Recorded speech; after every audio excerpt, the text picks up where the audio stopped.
السلام علیکم ورحمۃ اللہ وبرکاتہ۔ ایک شخص پوچھتا ہے کہ مفتی صاحب، حیض کے بعد عورت سے ہم بستری کے لیے عورت کو حیض کی وجہ سے نہانا ضروری ہے یا بغیر نہائے بھی عورت سے ہم بستری کر سکتے ہیں؟ وعلیکم السلام ورحمۃ اللہ وبرکاتہ۔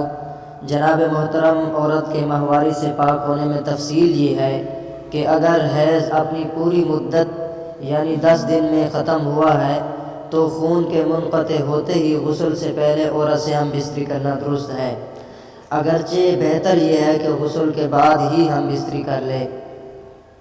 اور اگر 10 دن سے پہلے ماہواری ختم ہو گئی، مثلا 6-7 روز میں، اور عورت کی عادت بھی 6-7 روز کی تھی، تو خون رکتے ہی ہم بستری درست نہیں، بلکہ حیض ختم ہونے کے بعد جب عورت غسل کر لے یا ایک نماز کا وقت گزر جائے جس میں عورت غسل کر کے کپڑے پہن کر نماز شروع کر سکے، اس کے بعد ہم بستری درست ہوگی۔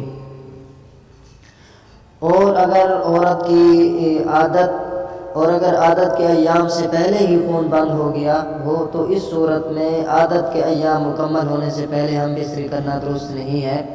ممکن ہے کہ وقتی طور پر خون بند ہوا ہو اور پھر دوبارہ شروع ہو جائے۔